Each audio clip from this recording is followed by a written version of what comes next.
Assalamualaikum warahmatullahi wabarakatuh. Perkenalkan, nama saya Muhammad Yusuf Maulana Ramadan. Saya dari semester 8 berkuliah di Stainu, Cianjur. Di sini saya akan menjelaskan materi dasar tentang tarikh tasrih atau sejarah legislasi hukum Islam. Yang pertama, apa itu tarikh tasrih? Tarikh tasrih adalah secara bahasa tarikh berarti sejarah, sedangkan tasrih berarti penetapan hukum atau pembentukan syariat.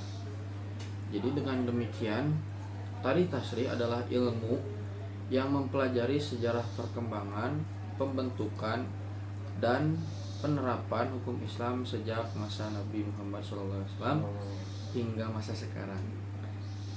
Jadi inti dari tarikh tasrih itu sejarah perkembangan di zaman Nabi yang masih dipakai hingga masa sekarang. Apa tujuan mempelajari tarikh tasrih? Mempelajari tarikh tasrih bertujuan untuk mengetahui proses lahir dan berkembangnya hukum Islam. Jadi di mana tarikh tasrih menjelaskan tentang proses lahirnya dan berkembangnya hukum Islam. Yang kedua, memahami faktor-faktor yang mempengaruhi perkembangan fikih. Sedikit tarikh tasrih memahami faktor-faktor yang mempengaruhi perkembangan fikih. Dan yang ketiga, mengetahui peran ulama dalam perkembangan hukum Islam. Keempat, memahami perbedaan pendapat ikhtilaf di antara para fuqaha. Dan yang terakhir yaitu menumbuhkan sikap toleran terhadap berbagai mazhab fikih. Jadi kan suka ada yang berbeda mazhab, tapi dari tarikh tasrih menimbulkan sifat toleransi, menghargai sesama mazhab, menghargai perbedaan mazhab maksudnya. Terus periode perkembangan periode perkembangan tasrih Islam. Masa yang ke-1 ada masa Rasulullah dari tahun 632 sampai 610 Masehi. Yaitu sumber hukum utama adalah Al-Quran dan Sunnah. Terus yang kedua, segala persoalan hukum langsung dikembalikan kepada Rasulullah. Jadi di masa Kanjeng Nabi Rasulullah SAW, segala hukum yang ditanyakan oleh para sahabat itu langsung dikembalikan kepada Rasulullah. Yang ketiga, wahyu turun secara bertahap sesuai kebutuhan masyarakat. Maksudnya jadi jikalau ada masalah di masyarakat, pasti nanti kedepannya akan ada wahyu yang turun kepada Rasulullah. Terus yang terakhir, belum terdapat perbedaan pendapat yang berarti karena Rasulullah menjadi rujukan utama. Jadi pada masa Rasulullah itu belum ada perbedaan pendapat, ya dikarenakan semua rujukan utamanya kembali lagi kepada Rasulullah. Terus ada masa Khulafaur Rasyidin dari tahun 632 sampai 661 Masehi. Yang pertama dipimpin oleh Abu Bakar As-Siddiq, pengganti pertama Rasulullah. Yang kedua adalah Umar bin Khattab, yang ketiga Utsman bin Affan, dan yang terakhir ada Ali bin Abi Thalib. Terus yang kedua, Al-Quran dan Sunnah tetap menjadi sumber utama. Di masa ini pun semua hukum yang terjadi itu kembali lagi kepada Al-Quran dan Sunnah tetap. Terus yang ketiga, mulai digunakan ijtihad untuk menyelesaikan masalah yang tidak ditemukan ketentuannya secara langsung dalam nas.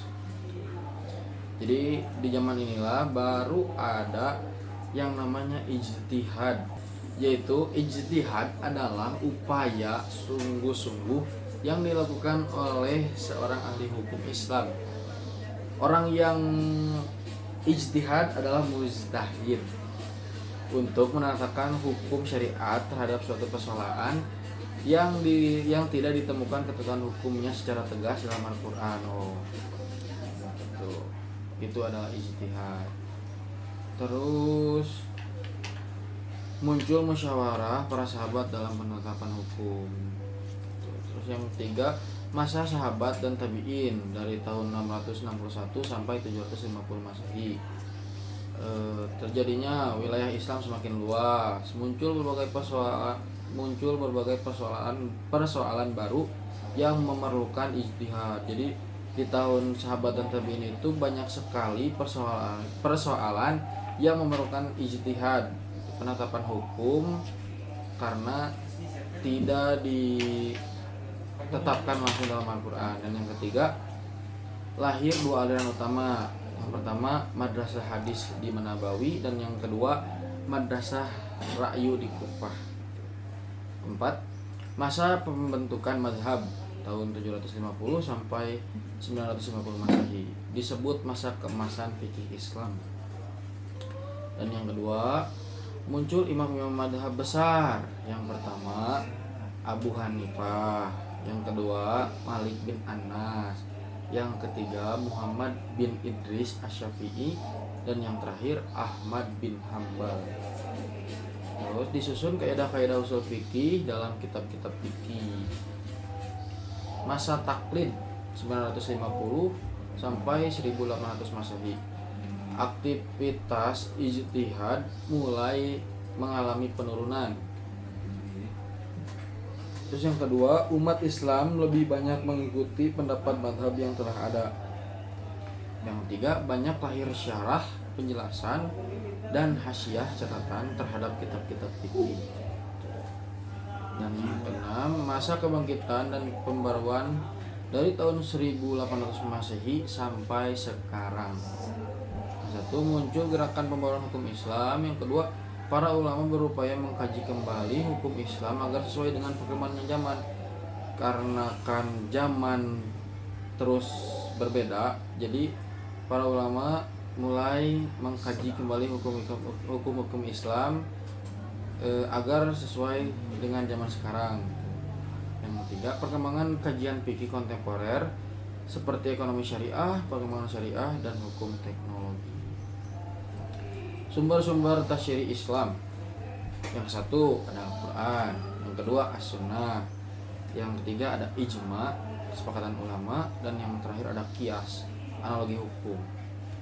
Sumber-sumber pendukungnya ada istihsan, maslahat mursalah, istishab, uruf atau adat kebiasaan, dan yang terakhir ada sad ad-zariyah.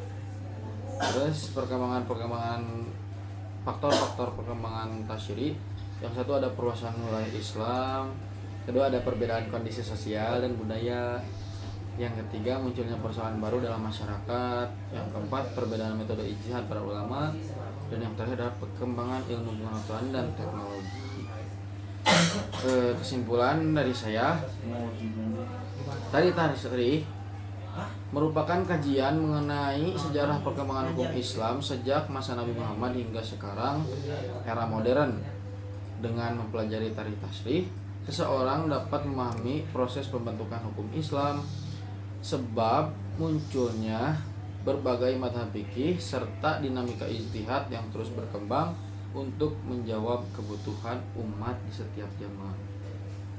Baik, sekian dari saya, kurang lebihnya mohon maaf. Wassalamualaikum warahmatullahi wabarakatuh.